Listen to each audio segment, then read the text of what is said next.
دیکھ رہے ابن کثیر کی روایت، ہر ایک کے اجزا جدا ہوئے، ملنا شروع ہو گئے، ابراہیم علیہ السلام کے بعد جمع ہونا شروع ہو گئے، کوے نے اپنا منہ دیا، اس کی جگہ انہوں نے طوطے کا سر رکھ دیا، فرمایا یہ نہیں، یہ میرا سر نہیں، میرا یہ سر ہے، مجھے دے دو۔ اللہ نے فرمایا ایسے ہی ہم قیامت کے دن لوگوں کو کیا کریں گے؟ بولو، اتنا بڑا علم ہمارے اللہ کا ہے۔ اب دوست عزیز بزرگوں، جب جاننے والے اللہ ہیں تو تین چیزوں میں یاد رکھنا، چاہے ہم گوشے میں کسی سے بات کر رہے ہو، چاہے دل میں بات کر رہے ہو، یا 100 سال کے بعد جو وسوسہ آنے والا ہے، اللہ کی ذات ابھی سے اس کو جانتی ہے۔ یہ خیال نہ کرنا کہ کوئی جان نہیں رہا ہے، ہمیشہ یہ خیال رکھنا کہ اللہ کی ذات اس کو جانتی ہے۔ اتنے جتنے ہم تذکرے کریں گے اللہ کے صفات کو ہم لوگ بیان کریں گے، اتنا ہی اللہ رب العزت ہمارے ایمان کے اندر اللہ بڑھوتری فرمائے کریں گے انشاءاللہ۔ کبھی کبھار منہ سے ادنا کلمہ نکلتا ہے، اس کی مثال دیتا ہوں، وہ بھی نہیں نکالنا سوائے اللہ کے۔ آپ صلی اللہ علیہ وسلم اور ایک صحابی رسول اٹھنے پر سفر کر رہے، اتنے میں اٹھنے کو ٹھوکر لگی یا بدک گئی اور دونوں نیچے گر گئے۔ آج کل تو ہمارے ڈرائیور لوگ کچھ بھی زبان سے بولتے، ان کی زبان سے ایک چھوٹا سا کلمہ نکلا کہ شیطان ہلاک ہو جائے، یہ جملہ کہتے ہی اللہ کے رسول صلی اللہ علیہ وسلم نے فرمایا، اے اسامہ تیرا یہ کلمہ کہنے کی وجہ سے شیطان ہلاک نہیں ہوا، شیطان تو اتنا موٹا ہوا کہ جتنا کہ کمرہ ہوتا ہے، وہ کیوں؟ ہلاکت مجھ پر بھیجی گئی، اس کا مطلب میں نے کیا ہے۔ اللہ کے رسول صلی اللہ علیہ وسلم نے کیا تعلیم دی کہ اس وقت تم یہ کہتے نا بسم اللہ، تو شیطان اتنا چھوٹا ہو جاتا جتنا کہ مکھی کا سر ہوتا ہے۔ تو اور میں اپنے زبان سے کیا کلمہ کرے، یہ دیکھنا بہت ضروری ہے۔ کوئی کلمہ ایسا نہ کہنا جو توحید کے مخالف، کریں انشاءاللہ۔ آگے سنیے، بعض مرتبہ انسانی کلمہ انسان کو بڑی بڑی خیر سے پیچھے کر دیتا ہے۔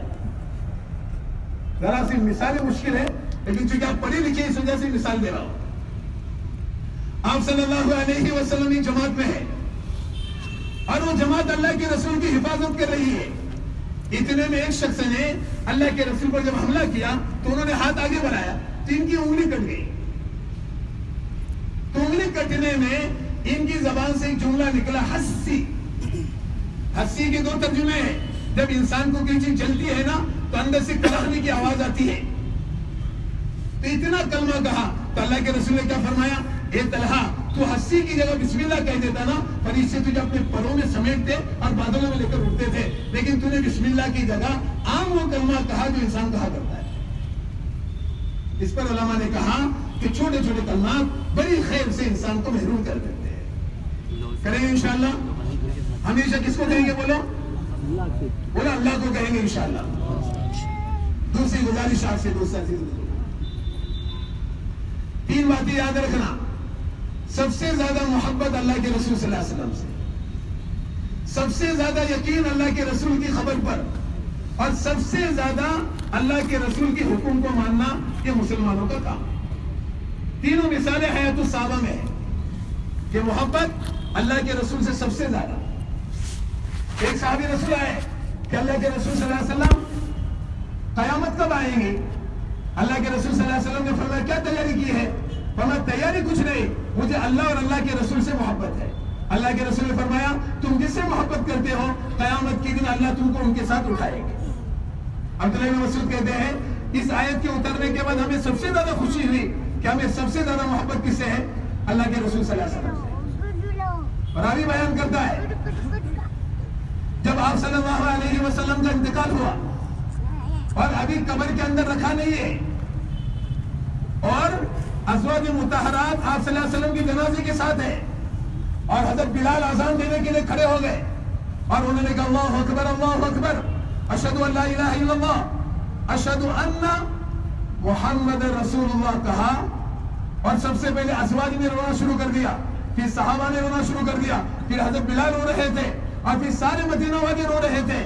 راوی بیان کرتا ہے ایسی رونے کی آواز آ رہی تھی جیسے مینا میں حجاج کرام تلبیہ پڑھتے ہیں اور مینا گونجتا ہے، اس طرح رونے کی وجہ سے پورا مدینہ گونج رہا۔ اس پر انس بن مالک نے کہا اہل مدینہ پر ایک زندگی کا سب سے بڑا خوشی کا دن تھا اور ایک اہل مدینہ پر سب سے زیادہ غم کا دن تھا. اور خوشی کا دن وہ تھا کہ جس دن اللہ کے رسول صلی اللہ علیہ وسلم مدینہ آئے تھے, اور سب سے زیادہ غم کا دن وہ تھا کہ جس وقت اللہ کے رسول صلی اللہ علیہ وسلم مدینہ سے انتقال کر گئے. سب کو اللہ کے رسول سے سب سے زیادہ محبت تھی. ہم بھی نیت کریں انشاءاللہ ہم سب سے زیادہ اللہ کے رسول سے محبت کریں گے انشاءاللہ. دوسرا, اللہ کے رسول نے جو خبر دی ہے اس میں ذرا بھی شک نہ کرنا. اگر شک کیا تو ایمان ہاتھ سے چلا گیا. مثال دیتا آپ کو, آپ صلی اللہ علیہ وسلم نے ایک شخص سے گھوڑا خریدا, قیمت ادا کرنے کے لیے آگے گئے. اتنے میں ایک آدمی پیچھے سے آیا, وہ منافق تھا جس سے اللہ کے رسول کی تجارت پر تجارت کی. فرمایا گھوڑا بیچے گا اور اس نے قیمت زیادہ بتا دی. تو اس آدمی نے زور سے آواز دے کر کہا اللہ کے رسول صلی اللہ علیہ وسلم اس کو خریدنا یا نہیں خریدنا ہے؟ آپ صلی اللہ علیہ وسلم نے فرمایا میں تو خرید چکا ہوں. فرمایا آپ نے خریدا ہے, اس پر گواہ کون ہے؟ یا گواہ تو کوئی نہیں. اور دونوں کے بیچ میں گفتگو ہو رہی ہے اور بہت سا مجمع جمع ہو گیا. اتنے میں حضرت خزیمہ بن ثابت رضی اللہ عنہ آئے. فرمایا لوگ بھیڑ لگا کہ کیوں کھڑے؟ فرمایا اللہ کے رسول ایک شخص کے بیچ میں تکرار ہو رہی ہے. اللہ کے رسول نے فرمایا میں نے خریدا ہے, اور یہ کہتا ہے گواہ لاؤ, اور اللہ کے رسول صلی اللہ علیہ وسلم کے پاس کوئی گواہ نہیں ہے. حضرت خزیمہ بن ثابت آئے ہٹائے کہ میں گواہی دیتا ہوں کہ اللہ کے رسول صلی اللہ علیہ وسلم نے خریدا ہے. آپ صلی اللہ علیہ وسلم نے سوال کیا اے خزیمہ تم تو بات تھی نہیں جب ہم نے خریدا تھا. حضرت خزیمہ نے فرمایا اللہ کے رسول صلی اللہ علیہ وسلم آپ نے جنت کی خبر دی, ہم نے کہا دیکھا ہے. آپ نے جہنم کی خبر دی, ہم نے کہا دیکھا ہے. اب آسمانی دنیا کی خبریں دی, ہم نے کہا خبر دیکھا ہے. جب ان معاملات میں آپ نے جھوٹ نہیں کہا تو یہ ادنا گھوڑے پر آپ کیسے جھوٹ کہہ سکتے؟ تو اس وقت اللہ کے رسول نے کیا فرمایا اے خزیمہ آج سے تیری گواہی 2 آدمیوں کے برابر ہے. آگے مثال دیتا ہوں. آپ صلی اللہ علیہ وسلم معراج سے آئے اور معراج کا قصہ سنا دیا تو چند لوگ جمع ہو کر ابو بکر کے پاس آئے. جانتے ہو ایک آدمی یہ کہہ رہا ہے کہ یہاں سے ارض مقدس گئے, وہاں سے آسمانی دنیا کا سفر کیا اور راتوں رات ہم لوگ واپس آئے, کیا تم یقین کرو گے؟ صدیق اکبر نے فرمایا کون کہہ رہا ہے؟ فرمایا آپ کے حضرت کہہ رہے ہیں. فرمایا اس سے کم پر بھی میں یقین کر لوں گا. جب منٹوں میں آسمانی دنیا کی خبر ان کے پاس آتی ہے, اگر یہ آسمانی دنیا پر چلے گئے کون سی بڑی بات ہے؟ تو اللہ کے رسول نے فرمایا اے ابو بکر آج سے تو صدیق ہے. میں ساری مثال اس لیے دے رہا ہوں, آج کے ہمارے جوان اللہ کے رسول کی خبر پر شک کرتے ہیں. ہمیں ایسا یقین ہونا چاہیے جیسے صحابہ کو یقین تھا. ابو ذر غفاری کا انتقال کا وقت قریب تھا, یہاں بیوی ہے یہاں بچی ہے, تو دونوں رو رہے ابا جان آپ کے واسطے قبر کون کھودے گا؟ اللہ کے ابا جان آپ کو نماز جنازہ کون پڑھے گا؟ ہم تو دونوں عورتیں ہیں. ابو ذر غفاری نے کیا فرمایا بیٹی خوف مت کرنا, اللہ کے رسول نے مجھے کہا تھا یہ ابو ذر تو تنہا رہے گا, یہ ابو ذر تو تنہا رہے گا, تو تنہا مرے گا اور تیری نماز جنازہ ایک جماعت پڑھے گی, تو ڈرنا نہیں, میری نماز جنازہ پڑھنے کے لیے جماعت آنے والی ہے. پھر کیا کروں؟ فرمایا جیسے میرا انتقال ہو جائے کفن میں مجھے لپٹ دینا اور نیچے یہ ہمارا تیرا اس کے نیچے رکھنا اور تم رکھ کر چلے جانا. اللہ اکبر. تیار کیا اور رکھا. اتنے میں عبداللہ بن مسعود رضی اللہ عنہ عمرہ کرنے جا رہے تھے, راستہ بھٹک گئے, مقام رمضان کے پاس سے گزرے. ابو ذر کے جنازے پر گھوڑا گرتا, اس سے پہلے روک دیا. فرمایا کون؟ اور دیکھا تو یہ ابو ذر ہمارے سردار. فرمایا ان کو غسل دیا اور ان کو نماز جنازہ پڑھی اور ان کو قبر میں اتارا. ان کی بچی نے کھانا لگایا. فرمایا ابا جان نے پہلے ہی کہا تھا ایک جماعت آنے والی ہے کہ اللہ کے رسول نے خبر دی تھی تو تنہا رہے گا, تو تنہا مرے گا, تیری نماز جنازہ ایک جماعت پڑھنے والی ہے, کھانا لگاؤ. کھانا کھانے کے لیے بیٹھے تو عبداللہ بن مسعود نے کلمہ کہا اے ابو ذر تو زندہ بھی سخی تھا, تو مر کر بھی سخی ہے. مجھے اور مثالیں دینے کے لیے وقت دیا. حدیث کی کتابیں پڑھنا, جملہ کہوں امام بخاری علیہ الرحمہ نے لکھا اس کو کہ اللہ کے رسول صلی اللہ علیہ وسلم کی خبر پر جتنا یقین غیروں کو تھا آج ہم مسلمانوں کو بھی نہیں ہے. کیا مثال دی؟ سعد بن معاذ رضی اللہ عنہ کعبہ کا طواف کر رہے ہیں, اتنے میں صفوان بن امیہ گزرا, امیہ بن خلف گزرا، اس نے کہا یہ مدنی آدمی جس نے محمد صلی اللہ علیہ وسلم کو بنا دی ہے اتنا کھلم کھلا طواف کر رہا ہے، کہا اس کو کہو کہ چھپ کر طواف کرے یا رات کے اندھیرے میں طواف کرے۔ تو ساجد نماز نے کہا ڈر مت، اللہ کے رسول صلی اللہ علیہ وسلم نے ہم کو مدینہ میں خبر دی ہے کہ وہ ہمارے ہاتھ پر کام میں آ جائے گا۔ جب بدر کا نکارہ بجا تو یہ گھر میں چھپ گیا۔ ابو جہل آیا، چل باہر نکل، اور میں کیسے نکلوں؟ مدینی بھائی کی خبر مجھے یاد ہے کہ انہوں نے کہا کہ اللہ کے رسول نے وہاں خبر دی ہے، میں نہیں آؤں گا باہر۔ پھر بھی ابو جہل نے کہا ٹھیک ہے ایک کام کر، باہر نہیں آتا نا چھوڑنے کے لیے مکہ کے باہر آ جا۔ جیسے چھوڑنے کے لیے باہر جانے لگا، بیوی نے یاد دلایا کہاں جا رہے ہو؟ مدینی بھائی کی بات بھول گئے کہ مدینی بھائی نے کیا خبر دی تھی؟ اتنا یقین تھا کس کی باتوں پر؟ اللہ کے رسول صلی اللہ علیہ وسلم۔ ہم بھی اللہ کے رسول کی احادیث کو اپنے گھروں میں اور جب تعلیم کے حلقے اپنے مساجد میں لگیں گے اہتمام سے انشاءاللہ تعالیٰ بیٹھیں گے اور یقین کی افراط سنیں گے انشاءاللہ تعالیٰ۔ تیسرا جملہ یاد رکھنا، اللہ کے رسول صلی اللہ علیہ وسلم نے جو وعدے کیے ہیں، ایک جملہ یاد رکھنا، اللہ کے رسول کے زبان میں جو وعدے آئے ہیں ان وعدوں کو طلب کرنا سنت ہے۔ مثال دیتا آپ کو، آپ صلی اللہ علیہ وسلم نے فرمایا میری امت کے 70,000 لوگ دیگر حساب کتاب کی جنت میں جائیں گے۔ ایک صحابی رسول کھڑے ہو گئے، عکاشہ بن محسن، فرمایا اللہ کے رسول دعا کیجئے میں ان میں سے ہو جاؤں۔ اللہ کے رسول نے فرمایا جا تو ان میں سے ہے۔ اللہ کے رسول نے فرمایا حرہ کا علاقہ فتح ہوگا، شیما بنت بقیلہ باہر آئے گی، کچر پر سوار ہو کر آئے گی اور کالی اوڑھنی اوڑھے ہوئے ہوں گی۔ اتنے میں صحابی رسول نے کہا اللہ کے رسول مجھے دے دو نا۔ اللہ کے رسول نے فرمایا جاؤ تیری ہے۔ سن لو، اللہ کے رسول کا زمانہ گیا، ابو بکر کا زمانہ گیا، سیدنا عمر کے زمانے میں حرہ فتح ہوا۔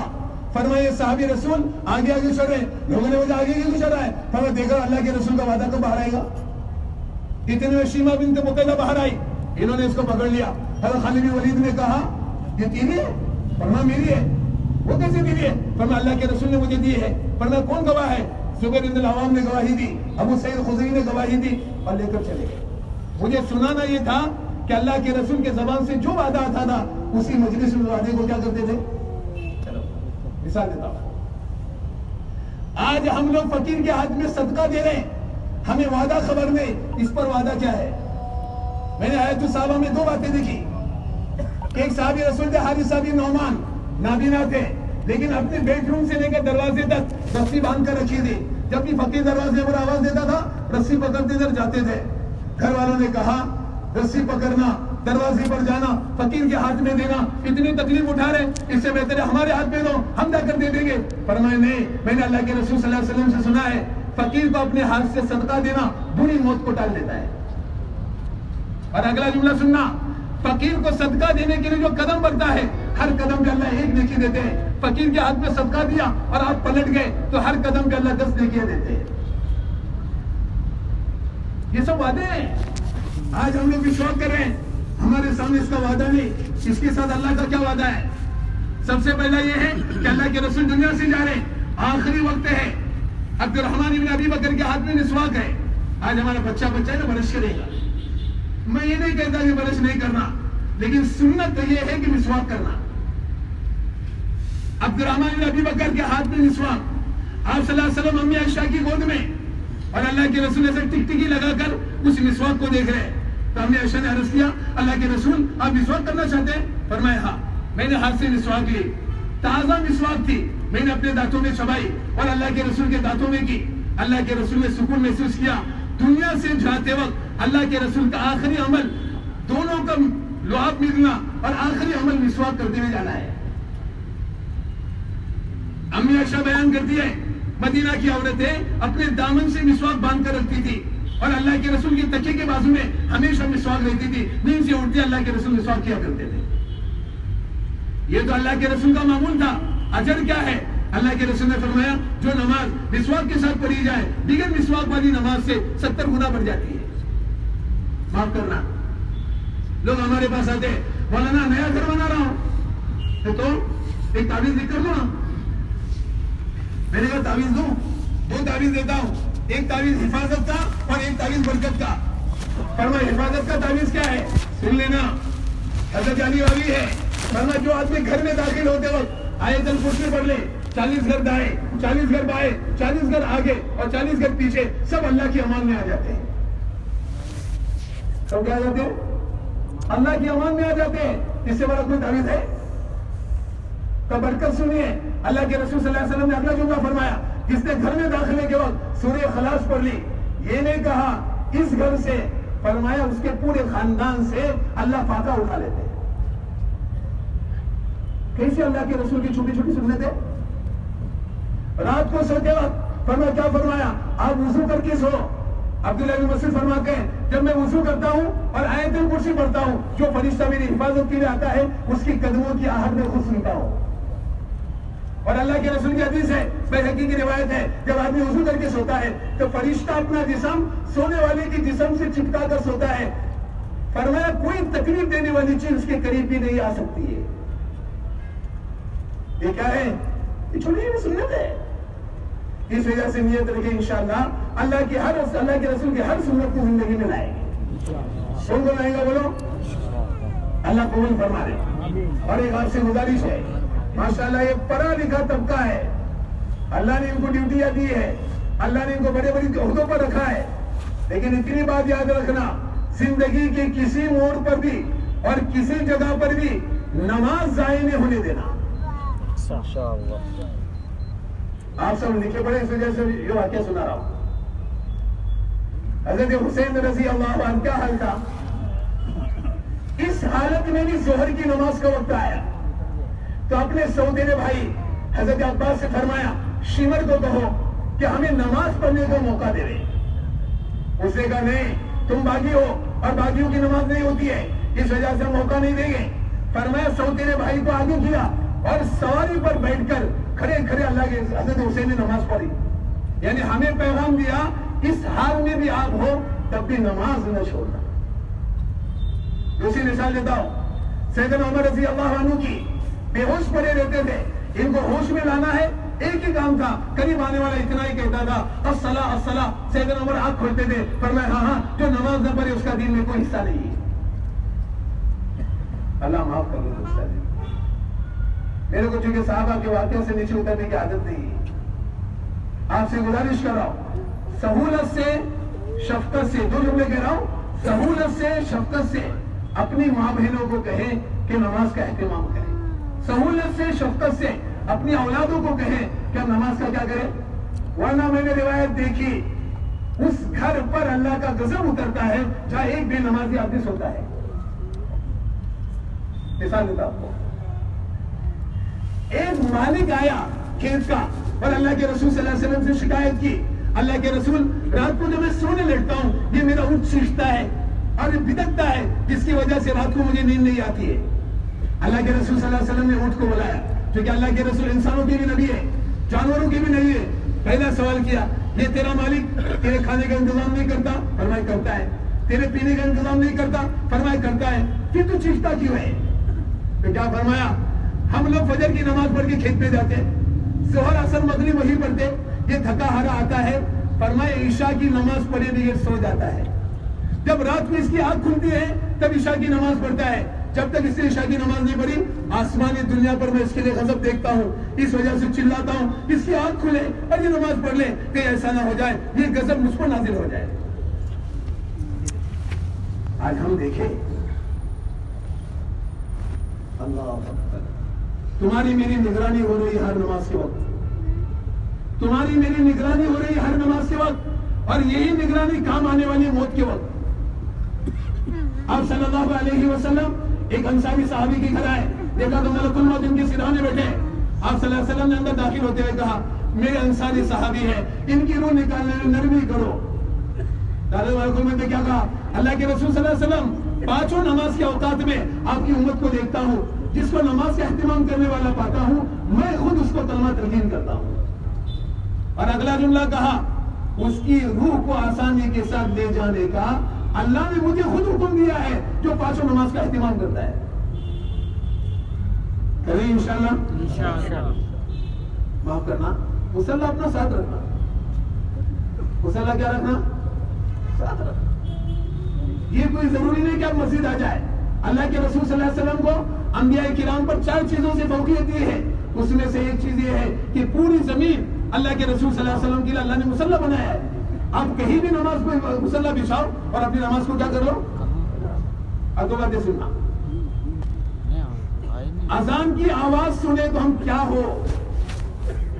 میں نے 3 چیزیں حیات الصحابہ میں دیکھی.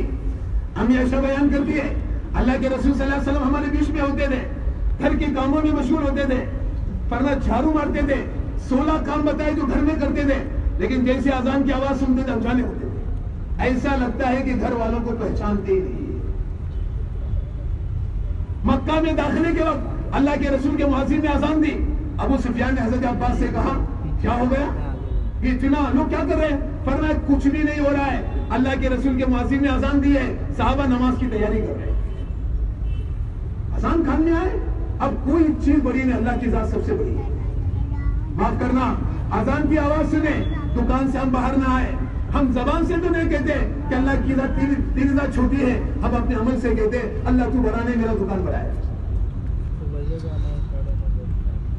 کرتے نہیں انشاءاللہ. ہم لوگ مسجد میں آئیں گے, آئے مسجد کے اندر بھاگم دوری والی نماز نہیں پڑھنا. من آبادوں کو میں نے دیکھا ابھی بحرین کے ایئرپورٹ پر وہ کھڑا نہیں ہوا, اس سے پہلے رکو میں نہیں گیا, اس سے پہلے سجدے نہیں. یہ کیا ہے؟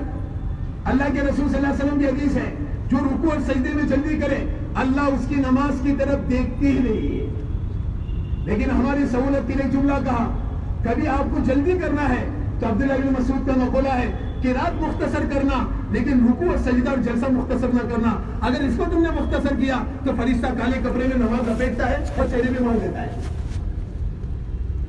ہم سیکھیں نماز کو, ہم جائیں علماء کرام کے پاس اور بیٹھ کر نماز کی ایک ایک حیت بیٹھ کر سیکھیں کہ اللہ کے رسول صلی اللہ علیہ وسلم کی نماز کیسی تھی. کریں انشاءاللہ. اور گزارش, جیسے ہم اپنی حاجتیں لے کر حکام کے بعد جاتے ہیں ایسے اپنی حاجتوں کو مؤخر کریں. نماز آئیں گی, نماز کے بعد یہ حاجت کو اللہ سے مانگیں گے. اللہ کے رسول صلی اللہ علیہ وسلم کی حدیث ہے ہر فرض نماز کے بعد ایک دعا اللہ قبول کرتے ہیں, وہ سمجھ لینا وہ دعا ہی میرے مسائل کی حل کرنے کی چیز ہے. معاف کرو کیا بولو آپ کو, آج ہماری دعا پر ہمیں یقین ہی نہیں. ہماری دعا سے ہمارے مسائل حل ہوں گے ہمیں یقین ہی نہیں. اور صحابہ نے اپنے سارے مسائل دعا سے کیا کرائے, حل کرائے. اب ہریرہ کہتے ہیں ہم لوگ سفر میں ہیں, پینے کے لیے پانی نہیں ہے. امیر صاحب کو ہم نے کہا, امیر صاحب نے تیمم کیا, ایک ضربہ چہرے پر ماری, ایک ضربہ ہاتھ پر ماری اور دعا کے لیے ہاتھ اٹھائے. اب یہ ہاتھ نیچے نہیں رکھے, اس سے پہلے زمین کے پھٹنے کی اور پانی کے ابلنے کی آواز شروع ہو گئی. چھوٹی سی مثال دیتا ہوں. اللہ کرے اللہ کے رسول کی مسنون دعائیں, اللہ کے رسول صلی اللہ علیہ وسلم کی دعائیں ہمیشہ ہمارے سامنے رہے. حضرت خالد بن ولید نے رومی کرنلوں کے ہاتھ میں موٹی موٹی انگوٹھیاں دیکھی. حضرت خالد نے پوچھا یہ کیا ہے؟ فرمایا اس کے اندر زہر ہے. کیوں؟ جب ملک کا راز کھلنے کی باری آئیں گی نا, اس سے پہلے ہم چوس لیتے ہیں تاکہ ذات کا ختم ہونا بہتر ہے ملک کا راز کھلنے سے. لیکن ہے اتنا سخت یہ زہر کہ زبان رکھتے ختم ہو جائے گا آدمی. حضرت خالد نے کہا میں اس کو چوسوں. انہوں نے کیا کہا کہ خالد ہم تیری موت ایسی نہیں چاہتے. لیکن حضرت خالد نے ہاتھ میں انگوٹھی لی اور اس کو کھولا اور منہ پر رکھنے سے پہلے چند عربی کے کلمات کہے. وہ طاقت ایمانیت کی طاقت ہے. کیا کہا؟ بسم اللہ خیر الاسماء رب الارض و رب السماء الذی لا یضرب مع اسمہ دا الرحمن والرحیم. اور ایک یہودی کنے سے منظر لے کر آئے اور انہوں نے اس کو چوس لیا. اتنے میں یہاں سے ان کو ہلکا سا پسینہ آیا. ایک یہودی منظر دیکھتے ہوئے کیا کہا معلوم ہے؟ اے مسلمانوں, جب تک یہ تمہاری شان باقی ہے اس روئے زمین پر جو چاہے تم اللہ سے کروا سکتے ہو.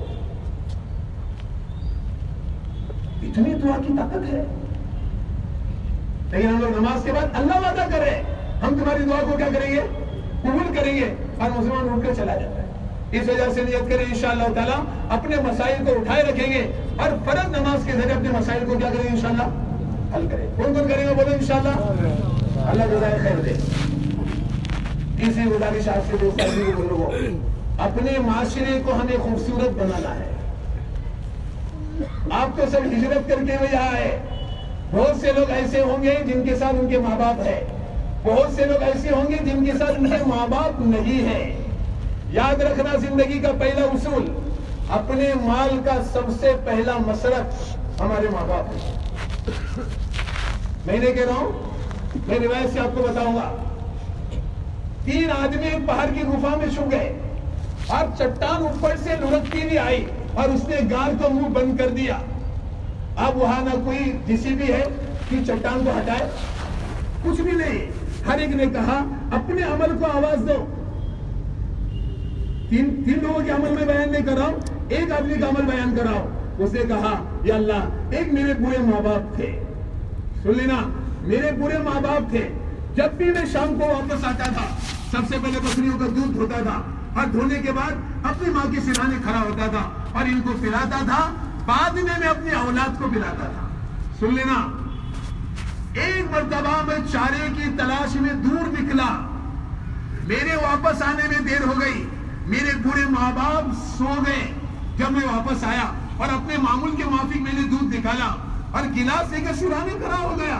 میری اولادیں بلکتی ہوئی میری آنکھوں میں رو رہی تھی، لیکن میں نے اپنے ماں باپ سے پہلے ان کو پلانا پسند نہیں کیا. اللہ، یہ عمل تیرے یہاں مقبول ہے، تو اس چٹان کو ہٹا دے. چٹان ہٹ گئی. اس سے ہمارے کو اصول یہ ملا، کبھی بھی اولادوں کو، ماں باپ پر اولاد کو کبھی ترجیح نہ دینا. اتنا یاد رکھنا. اس سے اصول نکلا، اتنی بڑی چٹان ہٹی ہے مصیبت کی. اس کی بنیادی وجہ یہ تھی کہ اولاد کو پیچھے کیا اور ماں باپ کو کیا کیا. آج لوگ کہتے ہیں مولانا بہت پریشان ہے. ارے پریشانی کا بیج تو نے اپنے گھر میں بویا ہے. ان کی دعائیں اللہ کے عرش کو ٹکراتی ہے. وہ تجھ سے ناراض ہے. وہ تجھ سے کیا ہے؟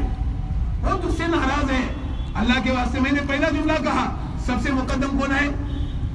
ہمارے ماں باپ ہے. دوسرا جملہ یاد رکھنا. آج کل لوگ کیا کہتے ہیں، بچوں نے تو تقاضا کیا. میرے بچے نے، میرے دوست کو دیکھا، ارے کیا تھی BMW لیا؟ پر میری بیٹی نے کہا نا، تیری بیٹی نے کہا تو تھی BMW لے لیا. اور سیرت میں کیا ہے کہ اگر ماں کوئی تقاضا کرے تو کسی بھی حال میں اس کو پورا کرنا سنت ہے. عثمان بن نورین رضی اللہ عنہ کے زمانے میں کھجوروں کی درخت کی قیمت 1000 درہم کے برابر ہو گئی. حضرت اسامہ اس درختوں کو کاٹ رہے تھے، اندر سے گودا نکال رہے تھے.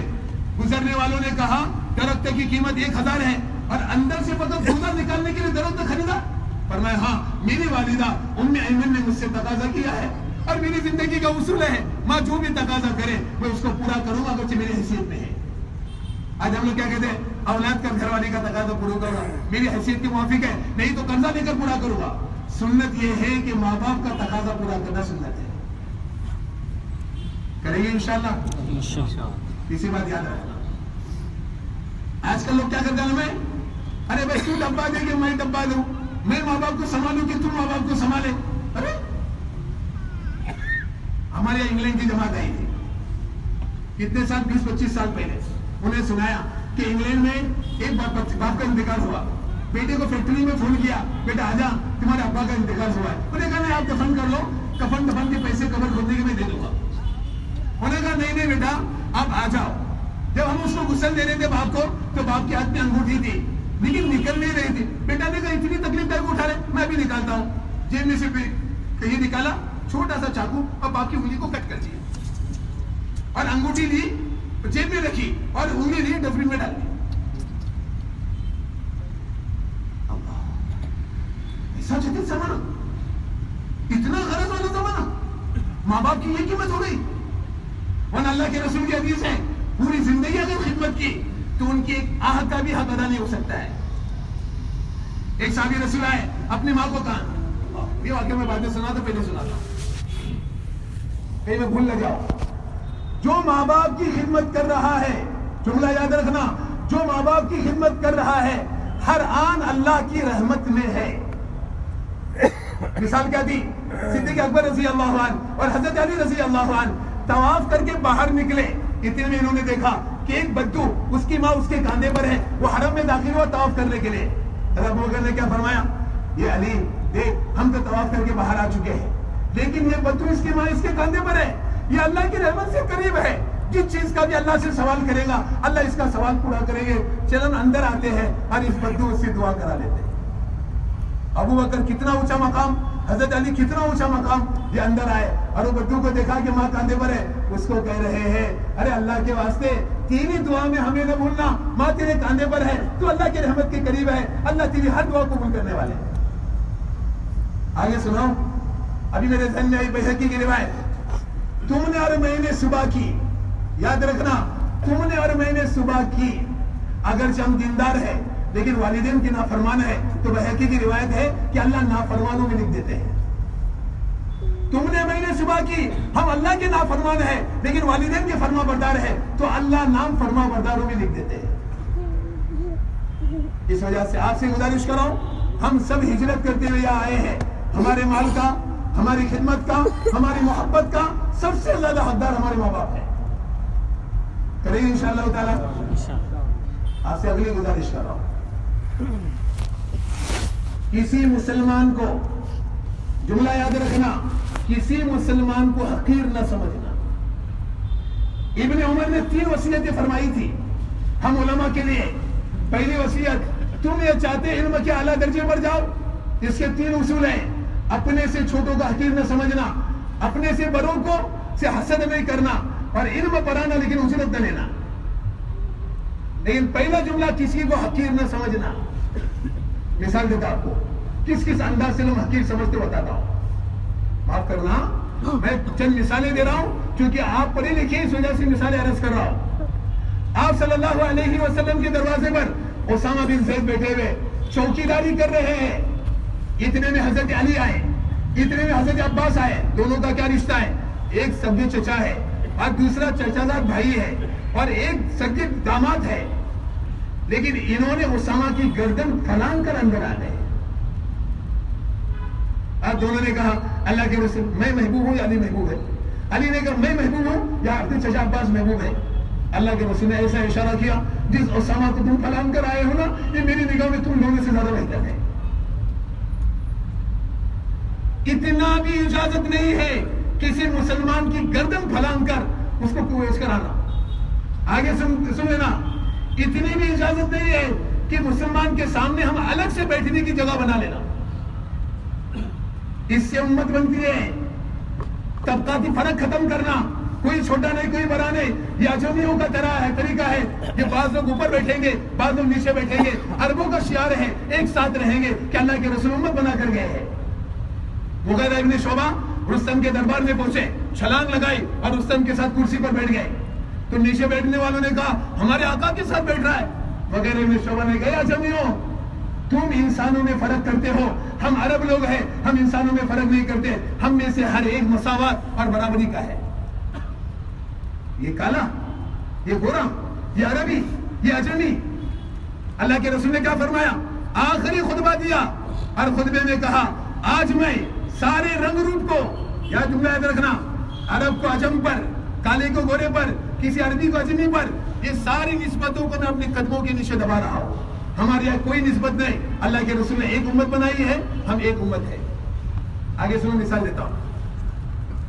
حضرت عباس رضی اللہ عنہ نے عرض کر دیا اللہ کے رسول صلی اللہ علیہ وسلم، لوگ ملنے کے لیے آپ کو آتے ہیں، آپ کی مجلس کا ادب نہیں رکھتے ہیں، آپ کے کپڑے میلے کر لیتے ہیں، آپ کی گردن پھلانگ لیتے ہیں، آپ اجازت دیتے ہیں کہ آپ کی اونچی بیٹھنے کی جگہ بنا لیں؟ اللہ کے رسول نے کیا فرمایا؟ نہیں چچا، میں یہ چاہتا ہوں ان کے ساتھ رہوں، ان کے ساتھ رہوں، یہ میری گردن کچلتے رہے، یہ میرے کپڑے میلے کرتے رہے، اور اسی حالت میں جا کر میں اپنے اللہ سے ملاقات کروں۔ خصوص پسند نہ کرنا۔ مجھے سنانا آپ کو یہ ہے کہ کسی کو یہ فرمائنا آنا میں اس پر فوقیت رکھتا ہوں، یہ ذہن سے نکال دینا، ہماری کسی کی کسی پر کوئی فوقیت نہیں ہے۔ مثال دیتا ہوں، آپ صلی اللہ علیہ وسلم مسجد نبوی جا رہے ہیں اور دھوپ ہے، اتنے میں ایک شخص نے سایہ کیا، اللہ کے رسول نے اپنے آگے سایہ دیکھا، فرمایا کیا کر رہے ہو؟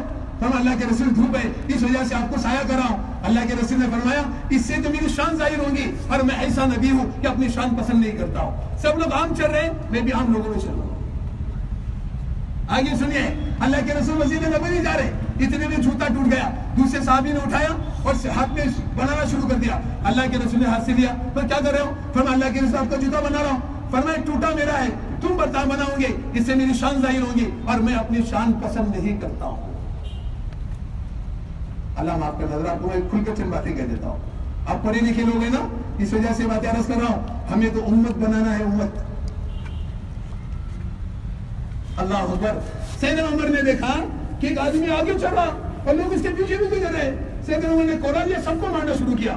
پہلا جملہ کہا, آگے چلنے والے کے لیے کبر ہے, پیچھے چلنے والوں کے لیے ذلتی ہے, اور اسلام نے اس سے منع کیا ہے. ایک آدمی آگے چڑھا, تم پیچھے بھی نہیں جا رہے, اس کے لیے کبر ہے, تمہارے لیے کیا ہے؟ تمہارے لیے ذلتی ہے. کریں گے انشاءاللہ. آگے سناتا ہوں, مجھے چند باتیں آپ کے سامنے عرض کرنا ہے. کبھی آدمی رنگ کی وجہ سے فرق کر لیتا ہے. رنگ کی وجہ سے کیا کرتے, یہ ہمارے رنگ کا نہیں ہے. ہاں, یہ جملہ کہیں گا. سب سے اعزاز کی جگہ اذان ہے. سیدنا عمر کہا کرتے تھے, خلافت کی ذمہ داری نہ ہوتی تو سیدنا عمر مؤذن ہوتے. حضرت علی فرمایا کرتے تھے, میں نے اللہ کے رسول صلی اللہ علیہ وسلم سے حسنین کے لیے اذان کیوں نہ طے کرائی. کتنی شرافت کی چیز. قیامت کی دن سب سے اونچی گردن کس کی ہوگی؟ مؤذن کی ہوگی. لیکن سب سے زیادہ شرافت کی چیز انصار نے کس کو دی؟ حضرت بلال کو رضی اللہ عنہ. کیا کہہ کر دی؟ وہ ان کے قوم کے تھے, ان کے زبان کے تھے, ان کے علاقے کے تھے, ان کے رنگ کے تھے. لیکن اللہ کے رسول صلی اللہ علیہ وسلم نے سارے رنگ ختم کر دیے تھے. یہ سنانا آپ کو یہ ہے. آج ہم امت بنائیں, تقسیم نہ ہونا. آگے آئیے. آپ صلی اللہ علیہ وسلم کے دروازے پر اسامہ بن زید آئے اور ٹھوکر لگی, چوکھٹ سے جا کر ٹکرائے اور یہاں سے خون بہنا شروع ہو گیا.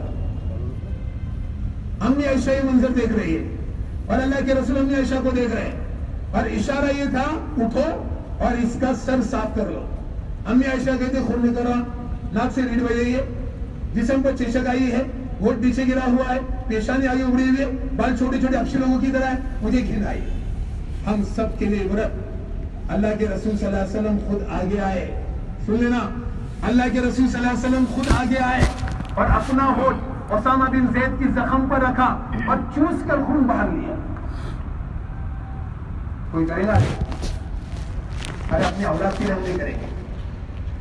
اللہ کے رسول نے اپنے مبارک ہوٹ کہاں رکھے, ان کی پیشانی پر رکھے, وہاں سے خون چوسا اور پھینکا, اور اپنے ہاتھ سے ان کا چہرہ دھلایا, ان کی ناک صاف کی, اور کیا فرمایا عائشہ کہ اسامہ کاش تو لڑکی ہوتا, تجھے ایسا لباس پہنا تھا, ایسے کپڑے پہنا کر میں رخصت کر دیتا. میں سنا تھا, آپ کو معاف کرنا. اللہ اکبر. یتیم کا اصول کیا ہے ہمارے اسلام میں؟ اسلام میں یتیم کا اصول کیا ہے؟ فرمایا اللہ کے رسول صلی اللہ علیہ وسلم یتیم کے بارے میں کیا فرماتے تھے؟ کون ہے جو اس کو گود لے گا؟ یہ نہیں کہا کہ کون ہے اس کو پالے گا, کون ہے اس کو گود لے گا. علماء نے اس کی وجہ یہ بتائی تاکہ اس کے دل سے یتیمی کا احساس ختم کرنا ہے. اور اللہ کے رسول نے عملی طور پہ کر کے بتایا. ایک مرتبہ مدینہ میں داخل ہو گئے, ابو بصیر چھوٹے سے لڑکے تھے, انہیں بچا اللہ کے رسول میرے ابا. فرمایا تمہارا ابا کام آ گئے. اللہ کے رسول نے ان کا ہاتھ پکڑا, سن لینا, اور ان کو کہا کیا تم پسند نہیں کرتے ہو آج سے تمہارے والد محمد صلی اللہ علیہ وسلم ہو جائے؟ کیا تم پسند نہیں کرتے ہو آج سے تمہاری والدہ حضرت عائشہ ہو جائے؟ کیا تم پسند نہیں کرتے؟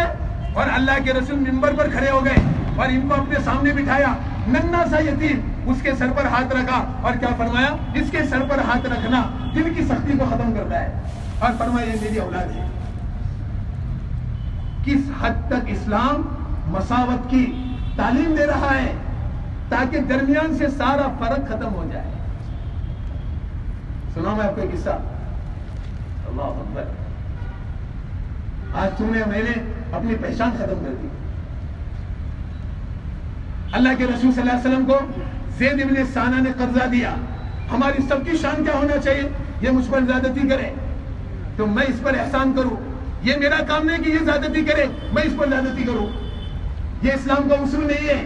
اسلام کا اصول ہے کہ زیادتی کرنے والوں پر احسان کرو. دو روایتیں میں نے دیکھی, ایک روایت حیات الصحابہ میں دیکھی, ایک روایت بہقی میں دیکھی. ایک یہودی نے اللہ کے رسول کو قرضہ دیا اور مانگنے کے لیے راستے میں کھڑا ہو گیا. اللہ کے رسول نے فرمایا میرے پاس ہے نہیں. اللہ کے رسول کو 3 نمازی وہی بٹھایا. کتنے نمازیں؟ 3 نمازی وہی بٹھایا. تو صحابہ نے کہا تو کیا کر رہا اللہ کے رسول کے ساتھ؟ اللہ کے رسول نے فرمایا تم ایسا مت کہو, مجھ کو کہو کہ اس کا قرضہ ادا کرے. اس یہودی نے کیا کہا معلوم؟ ان کا چہرہ دیکھ کر ہے نا میں نے ساری نبوت کی نشانی پہچان لی تھی. ایک ہی چیز دیکھنا تھی, ان کے ساتھ غصے کا معاملہ کرو, یہ نرم ہو جاتے ہیں. آج میں نے ان کے ساتھ غصے کا معاملہ کیا, 3 نمازیں میں نے ان کو یہاں بٹھایا, لیکن انہوں نے زبان سے کلمہ نہ کہا. تم گواہ رہنا, میں اللہ کو رب مان کر, محمد صلی اللہ علیہ وسلم کو نبی مان کر راضی ہوں. دیکھو میرے پاس وقت نہیں, صحابہ کے واقعات سنا ہے. دیکھو میں جملہ کو ہاتھ پکڑ کر, اللہ کیا یہ نہیں دیکھا جاتا ہے آنے والے کا کیا ارادہ ہے؟ اللہ کیا یہ دیکھا جاتا ہے کہ تمہارا ارادہ فلاں کے بارے میں کیا ہے؟ ہم اپنے معاشرے میں, اپنے گھر میں سب کے لیے اپنا سینہ صاف رکھیں. کسی کے لیے بھی اپنے سینے کو گندا نہیں رکھنا, ورنہ یاد رکھنا تمہاری میری نمازیں, تمہاری میری زکات, تمہاری میرا حج اتنا ہو جائے اللہ کے عرش کو چھو جائے, اگر تمہارے میرے دل میں پاکی نہیں ہے اللہ کی مدد کبھی نہیں اتری. نیت کرتے ہیں انشاءاللہ تعالی کسی مسلمان کو حقیر نہیں سمجھیں گے, مساوات کو نہیں توڑیں گے, کسی کو ہلکا نہیں جانیں گے, اپنی زبان سے کسی کی برائی نہیں کریں گے, کسی کو دھوکہ نہیں دیں گے, وعدہ خلافی نہیں کریں گے, فرمایا کسی کا مال نہیں دبائیں گے, یتیم کے ساتھ اچھا سلوک کریں گے, ہر مسلمان کو راضی کریں گے.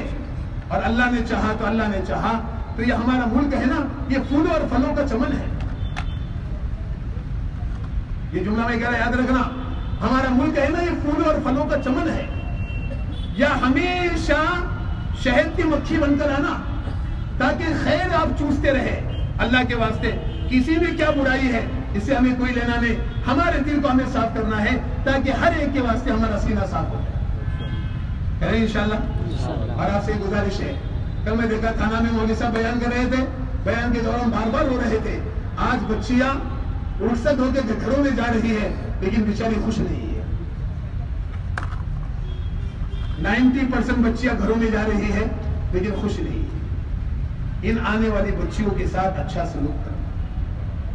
مولانا اشرف علی تھانوی کی چھوٹی سی مثال ہے. فرمایا میری بیوی پڑوس میں ملنے جا رہی تھی تو مجھے اتنا ہی کہا کہ مرغیوں کو دانا دینا, لیکن جو دانا دینے کا وقت تھا میں بھول گیا. لیکن کتاب لکھنے کے لیے بیٹھا تو دماغ کی کتنے سائٹیں تھی نا سب بند. میں نے کہا اللہ کیا خطا ہو گئی, ایک بات بھی یاد نہیں آ رہی. بعد میں یاد آیا کہ مرغی کو دانا دینا میں بھول گیا ہوں. جلدی سے گئے دانا دیے, اللہ نے پھر سے علم کو کھول دیا. انہوں نے مثال یہ دی کہ ایک مرغی کا رزق روکنے پر علم سے اتنی بڑی خیر محرومی ہے. ہمارے گھروں میں بچی آتی ہے, ہم ان کے ساتھ اگر زیادتی کریں گے ہمارے گھر کتنے خیر سے محروم ہو جائیں گے. اس وجہ سے نیت کرو سب کے ساتھ اچھا سلوک کریں. اور ایک آخری گزارش, ہر ایک کی خفیہ مدد کرنا. میں یہ نہیں کہہ رہا نا کھلم کھلا مدد کرنا, یا تو ہم لوگ مختلف جگہ سے یا رہنے آئے, چپ کے ہر ایک کی مدد کرنا. 3 لوگ ایسے ہیں ان کو جنت کے 8 دروازے بلائیں گے, اس میں سے ایک وہ ہے جو کسی کا خفیہ قرضہ ادا کرے گا. مثال دیتا ہوں, آپ صلی اللہ علیہ وسلم عیدگاہ جا رہے ہیں, ازواج مطہرات نے سوال کیا اللہ کے رسول عید کے بعد لوگ ہمارے گھروں پر آئیں گے مسکین مانگنے کے لیے, آپ کچھ دے دو تاکہ ہم مسکینوں کو تقسیم کریں گے. اللہ کے رسول نے فرمایا میرے پاس دینے کے لیے کچھ نہیں ہے. اللہ کے رسول مسجد گئے یا عیدگاہ گئے, عثمان ذی النورین نے ہر ایک ازواج کو ایک ایک اونٹ مال سامان کے ہدیے میں بھیجا. اللہ کے رسول صلی اللہ علیہ وسلم کے پیچھے آپ صلی اللہ علیہ وسلم آئے, پوچھا کہاں سے آئے؟ فرمایا اللہ کے رسول آپ کے جاتے ہی عثمان ذی النورین نے ہر ایک کو ایک ایک اونٹ مال سامان کے ہدیے میں بھیجا ہے. اللہ کے رسول نے قبلہ رو ہو کر دعا مانگی, کیا تم جملے تو سن لینا, یا اللہ عثمان نے میری خفیہ ضرورت پوری کی ہے, قیامت کے دن اس کا حساب بھی خفیہ لے لینا. تمہاری میری نظر ہے نا تجسس والی نہ ہو, تمہاری میری نظر تفقد والی ہو کہ اس کو کون سی مصیبت ہے جس کو ہم دیکھ لیں. مثال دیتا ہوں چھوٹی سی, آپ صلی اللہ علیہ وسلم خندق میں تھے, اتنے میں جابر ابن عبداللہ نے فقط پیٹ کی طرف دیکھا, اپنے بیوی کو آ کر کہا آپ صلی اللہ علیہ وسلم کے پیٹ سے مجھے بھوک نظر آ رہی ہے, تیرے پاس کچھ ہے کیا؟ حضرت طلحہ نے فقط اللہ کے رسول کا چہرہ دیکھا, چہرہ دیکھ کے کہا اس چہرے پر مجھے بھوک نظر آ رہی, تیرے پاس کچھ ہے کیا؟ ایسے ہمارے پڑوس میں رہنے والے ہر ایک کی طرف ہماری ایسی ہی نظر رہے. یاد رکھنا ہر ایک کی نظر رہے. میں نے یہ نہیں کہا فقط خاص فلاح کے لیے, چاہے ہمارا پڑوسی کوئی ہو, ہمارا نظر تفقد والی, شاید یہ مصیبت میں تو نہیں, شاید یہ قرضے میں تو نہیں, شاید یہ حالات میں تو نہیں ہے. ایسا نظر رکھ کے تفقد کر کے اس کی مدد کرنے کی فکر کرو. مثال دیتا ہوں, اللہ اکبر. آپ صلی اللہ علیہ وسلم سفر سے واپس آ رہے ہیں. حضرت جابر بن عبداللہ کی سواری اللہ کے رسول سے آگے ہو گئی. اللہ کے رسول نے سوال کیا, جابر تمہاری سواری آگے بڑھ رہی ہے؟ فرمایا اللہ کے رسول, میں نے نیا نکاح کیا ہے. تو سواری نیا آدمی کی سواری آگے جاتی ہے. اللہ کے رسول نے مسیح سے پوچھا, کنواری سیکھی کہ بیوہ سیکھی؟ تو دیکھا اللہ کے رسول, میں نے بیوہ سیکھی. اللہ کے رسول نے فرمایا کنواری سے کرتا. فرمایا اللہ کے رسول, ابا انتقال ہو گئے, گھر میں پہلے سے 7 بہنیں, کوئی کنواری لاتا تو 8 ہو جاتی.